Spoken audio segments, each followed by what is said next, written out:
عاشورہ محرم کا روزہ اہتمام کے ساتھ رسول اکرم صلی اللہ علیہ وسلم نے رکھا۔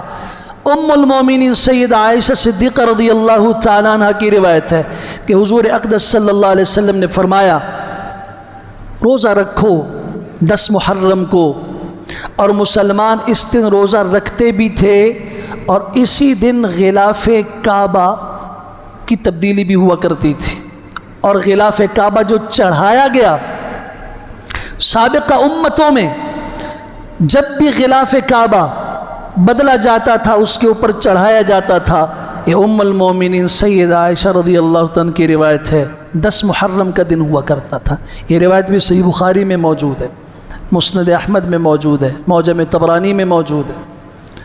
آپ اندازہ لگائیے کہ اسلام کے اندر 10 محرم کی اہمیت کیا ہے۔